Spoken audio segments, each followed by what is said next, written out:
Morning all of you. How are you all? Today I am going to start next video of chapter 6 of class 5. तो इससे पहले हम लोगों ने क्या पढ़ा था? हमने पढ़ा था दो हम लोग टाइप ऑफ रॉक पढ़ चुके थे. फर्स्ट क्या इग्नियस और सेकंड क्या था सेडिमेंट्री. थर्ड हम लोग पढ़ रहे थे मेटामॉर्फिक रॉक्स, जिसमें से एक टाइप हमने पढ़ा स्लेट. स्लेट किसका बदला हुआ रूप है? शेल का. तो शेल कौन सा रॉक था? शेल था सेडिमेंट्री रॉक. तो मैंने बोला था मेटामॉर्फिक रॉक किससे बनता है? तो मेटामॉर्फिक रॉक इग्नियस और सेडिमेंट्री रॉक का ही बदला हुआ रूप है, यानी कि चेंज हो गया. किसकी वजह से चेंज हो गया? अर्थ के अंदर हीट और प्रेशर की वजह से वो पत्थर चेंज हो गया. तो ये हमने पढ़ा था स्लेट. तो ये शेल का बदला हुआ रूप था. नेक्स्ट है मार्बल. तो आप देखते हैं ये किसका कौन से रॉक से चेंज होके ये बना है. Marble is also a metamorphose sedimentary rock, यानी कि ये भी सेडिमेंट्री रॉक से ही बदल के किस में बदल गया? मार्बल में. Form from limestone. तो ये किससे बना है? लाइमस्टोन से. यहाँ देखिए ये क्या है? लाइमस्टोन. ये चेंज होके इसमें बदल गया. ये क्या है? मार्बल. इसमें चेंज हो गया. तो आप देख रहे हो कैसे चेंज हो गया? काफ़ी ज़्यादा चेंज हो गया. वो क्या था? लाइमस्टोन सेडिमेंट्री रॉक था. अर्थ के अंदर हीट और प्रेशर की वजह से ये इसमें बदल गया. ठीक है. It is use for flooring. आप जानते हो ऐसा पत्थर का इस्तेमाल किस लिए होगा? पक्का बनाने में, मेकिंग स्टैचू बनाने में यानी मूर्ति बनाने में, एंड फॉर ऑर्नामेंटल यूज़ यानी सजावट का सामान के लिए इसको बनाया जाता है, इसका इस्तेमाल किया जाता है. नेक्स्ट इज नेस. ठीक है. तो नेस क्या है? ये भी एक मेटामॉर्फिक रॉक है. It is form from igneous rock. लेकिन ये किससे बना है? इग्नियस रॉक से. ये दोनों किससे था? ये दोनों था आपका सेडिमेंट्री रॉक से, और ये क्या है? इग्नियस रॉक से. तो ये किस इग्नियस का भी टाइप था ना, तो ये किससे बना है? ग्रेनाइट से बना है. It is also use in buildings. इसे भी बिल्डिंग के बनाने के तौर पे इस्तेमाल किया जाता है. What is the Taj Mahal in Agra made of? तो ये किससे बना है? आपका मार्बल से. ये आप जानते हो. नेक्स्ट रॉक है आपका quartzite. Quartzite is a very hard rock and comes from sedimentary rock. आप देखो ज़्यादातर सेडिमेंट्री रॉक से ही आ रहा है, क्योंकि ज़्यादातर रॉक का हिस्सा क्या था? सेडिमेंट्री. इस पूरे अर्थ पे सबसे ज़्यादा कौन सा रॉक पाया जाता है? सेडिमेंट्री. इसलिए ये क्या है? क्वार्ट्जाइट. ज़्यादातर हम लोग जो देख रहे हैं मेटामॉर्फिक रॉक वो सेडिमेंट्री से ही है. तो ये किसका बदला हुआ रूप है? सैंडस्टोन से बदल के ये किस में बदल गया? क्वार्ट्जाइट में. It is mainly use for construction यानी बिल्डिंग बनाने में, फ्लोरिंग यानी पक्का बनाने में, ऑर्नामेंट्स यानी सजावट का सामान बनाने में, एंड इन ग्लास इंडस्ट्री यानी कि इसका इस्तेमाल ग्लास को पॉलिशिंग करने में भी होगा. ग्लास इंडस्ट्री जहाँ ग्लास बनता है. अब आपको क्या करना है? ये आपका होमवर्क है. Give two example of each. Igneous rock का एग्जाम्पल देना है, सेडिमेंट्री रॉक का, और फिर मेटामॉर्फिक रॉक का. सबका क्या? दो दो एग्जाम्पल देना है. Next is two use of each. अब इसका यूज बताइए कि प्यूमिस कहाँ यूज होता है. दो यूज बताना है इसका. ठीक है. कॉन्ग्लोमेरेट का कहाँ होता है? क्वार्ट्जाइट तो अभी आपने पढ़ा, इसका कहाँ यूज होता है? ग्रेनाइट का कहाँ होता है? और स्लेट का कहाँ इस्तेमाल होता है? तो वो आपको लिखना है. तो ये आपका होमवर्क हो गया. नेक्स्ट है मिनरल्स. क्योंकि अभी तक हम लोग क्या पढ़ रहे थे? रॉक्स. और आपका चैप्टर का हेडिंग था रॉक्स एंड मिनरल्स. तो अब हम लोग को मिनरल्स के बारे में पढ़ना है, यानी खनिज तत्व. ये मैं पहले ही बता चुकी हूँ. सो एज डिस्कस्ड अर्लियर, यानी कि पहले भी आप को बताया जा चुका है, minerals are the naturally occurring chemical substances. यानी ये नेचुरली प्रकृति में अपने आप पाया जाता है. क्या है ये? केमिकल सब्सटेंस है, यानी केमिकल का बना हुआ है. विच में हैव ए सिंपल और कॉम्प्लेक्स फॉर्म. जो एक सिंपल तरीके से ही मिल सकता है, या कॉम्प्लेक्स यानी कि हो सकता है वो किसी के साथ जुड़ा हुआ हो. मिनरल्स किसी के साथ जुड़ा हुआ फॉर्म में भी होगा, या फिर सिर्फ और सिर्फ अकेला मिनरल ही पाया जाएगा. फॉर्म यानी रूप. They are found abundantly in rock. यानी कि अबंडेंटली का मतलब होता है सबसे ज़्यादा अमाउंट में रॉक में पाया जाता है. Minerals can be of two types. दो तरीके का हो सकता है mineral, metallic and non metallic.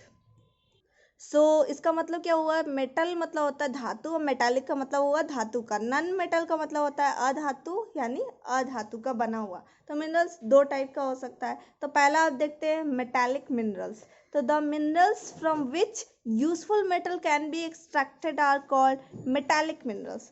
तो वैसे टाइप का मिनरल्स जिससे हम लोग मेटल्स एक्सट्रैक्ट कर सकते हैं। मेटल्स यानी अभी मैंने बोला धातु, मेटल मतलब क्या होता है, धातु, जिससे मेटल, अब एग्जांपल क्या हुआ, आप बोलोगे कि मेटल क्या है, मुझे तो समझ में नहीं आ रहा। मेटल जैसे क्या, आपका ये हो गया आयरन हो गया, वो भी मेटल है, ठीक है, कॉपर हो गया, गोल्ड हो गया, सिल्वर हो गया, तो ये सब क्या है, मेटल है।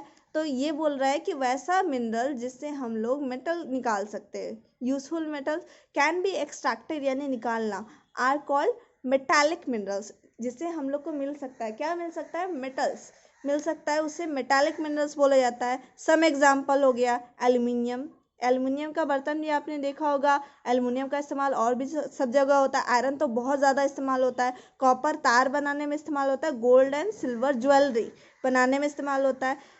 These metals have a wide range of application, यानी कि इसका बहुत तरीके से इस्तेमाल किया जाता है, कहाँ कहाँ, ज्वेलरी बनाने में, कंस्ट्रक्शन यानी बिल्डिंग बनाने में, आपने देखा होगा ना छड़ जो बनता है वो किसका होता है, आयरन का होता है। और इलेक्ट्रिकल अप्लायंसेस, उसमें भी आयरन का इस्तेमाल होता है, स्टील का इस्तेमाल होता है, कॉपर का इस्तेमाल होता है। इलेक्ट्रिकल अप्लायंसेस मतलब क्या, वैसा मशीन जो इलेक्ट्रिसिटी से चलता है, और भी शायद ज़्यादा इसका यूज़ है। कुछ यूज तो यहाँ दिया हुआ है, ज्वेलरी है, ये क्या वायर है, कॉपर का तार जो होता है, ये क्या है, यूटेंसिल्स यानी बर्तन, इसमें मेटल का इस्तेमाल होता है। नॉन मेटालिक मिनरल्स यानी अधातु, जिससे हमें क्या मिलेगा, अधातु, तो उसका भी एग्जांपल मैं बताती हूँ, फिलहाल देखते हैं। The mineral resources which do not contain metal, जिसमें मेटल नहीं मिलता उसे क्या बोलते हैं, नॉन मेटालिक मिनरल, मेटल नहीं बल्कि नॉन मेटल मिलता है, जिसको क्या बोलते हैं, अधातु। तो यहाँ एक ही लाइन लिखा है, आप इसमें एक और लाइन भी ऐड कर सकते हैं, हमें मेटल नहीं मिलता लेकिन मेटल की जगह क्या मिलता है, नॉन मेटल मिलता है हमें।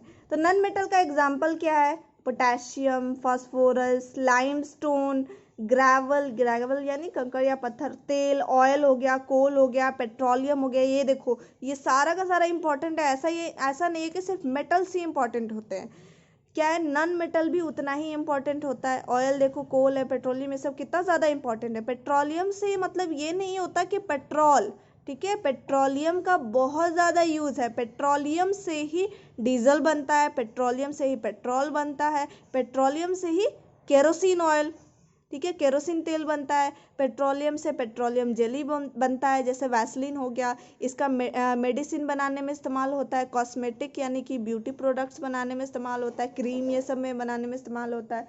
तो सिर्फ पेट्रोलियम का मतलब ये नहीं होता पेट्रोल, बहुत इसका ज़्यादा इस्तेमाल होता है, ठीक है।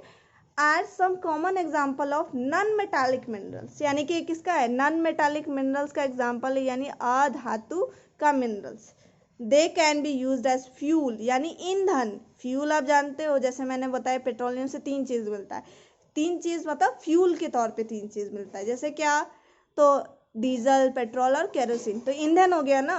एंड कंस्ट्रक्शन मटेरियल्स, यानी कि ये जैसे कंस्ट्रक्शन हो गया, तो कंस्ट्रक्शन में क्या, ग्रेवल का इस्तेमाल किया जा सकता है, जो पत्थर सब होता है, तो वो क्या होता है, पत्थर आपको जानते हो ना, बिल्डिंग बनाने में इस्तेमाल होता है, छोटा छोटा पेबल्स जिसको बोलते हैं, तो वो क्या है, कंस्ट्रक्शन बनाने में इस्तेमाल होता है, ETC। नेक्स्ट है आपका क्या, कोल, कोल को देखना है क्योंकि कोल का भी बहुत इस्तेमाल होता है। कोल मतलब क्या, कोयला, ये आपको दिख ही रहा होगा, यहाँ पे डायग्राम है।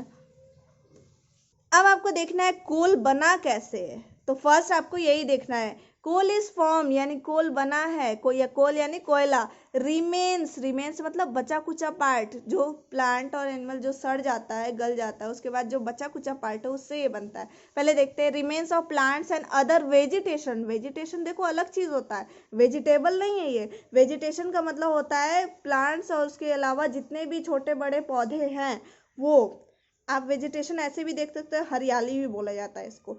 तो that live millions of years ago, जो काफ़ी मिलियन यानी लाखों साल पहले जो थे प्लांट्स और जो भी उनके आसपास छोटे बड़े पेड़ पौधे जो थे, आफ्टर डाइंग यानी मरने के बाद ये सब क्या हुआ, डेड हो गया कोई भी रीज़न की वजह से।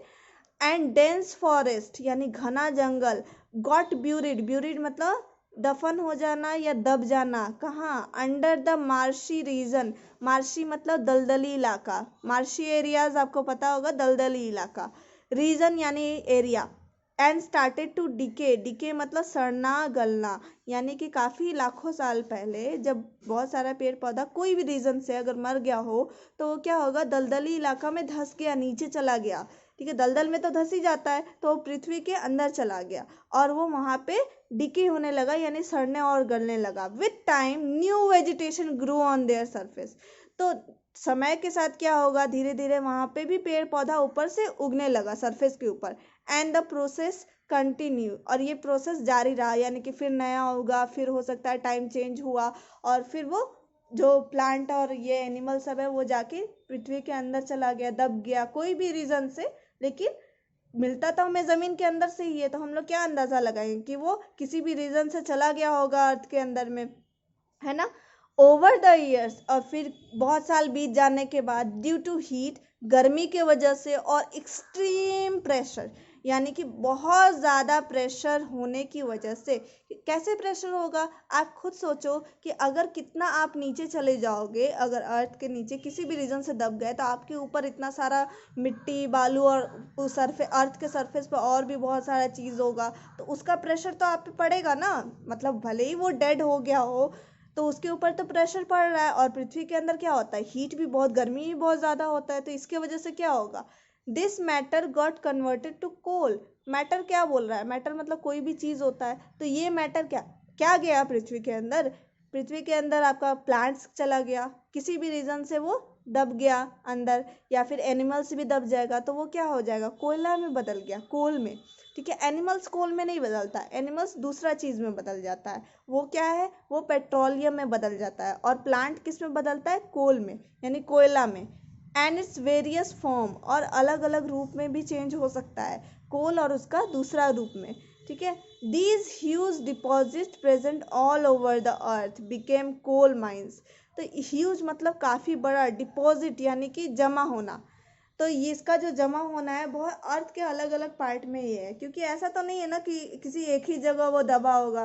काफ़ी लंबा टाइम का बात है, लाखों साल पहले, तो लाखों साल पहले ये ऐसा बहुत बार वातावरण में चेंज हुआ और बहुत सारा प्लांट नीचे दब गया होगा, तो जिसकी वजह से क्या हुआ, वो कोयला में बदल गया, प्लांट कोयला में बदला। ठीक है, और ये जिसको हम कैसे निकालते, कोल माइंस, माइंस मतलब खदान या खान बोलते, कोयला का खान। From which fuels are extracted, जिसमें से हम लोग क्या, ईंधन, क्योंकि इसको जलाते हैं ना हम लोग, जैसे हम लोग पेट्रोलियम को जलाते हैं, ऐसा नहीं है कि फ्यूल सिर्फ पेट्रोल और डीजल को और केरोसिन को बोला जाएगा, कोयला भी क्या है, फ्यूल है। क्योंकि आप देखते हो इसको बहुत ज़्यादा ईंधन के तौर पे इस्तेमाल, पहले जो ट्रेन चलती थी वास्प पे जो ट्रेन था, ठीक है, यानी कि वाटर वेपर से जो ट्रेन चलता था, तो वो उसमें कोयला का इस्तेमाल किया जाता था। तो आर एक्सट्रैक्टेड, इसको निकाला जाता है, एंड ब्रॉथ टू यूज़, और इसका इस्तेमाल किया जाता है। In India coal mines are situated in places, यानी कि इंडिया में कोल का खदान कहाँ का है, कोल का खान कहाँ कहाँ है, रानीगंज, धनबाद और नेवेली।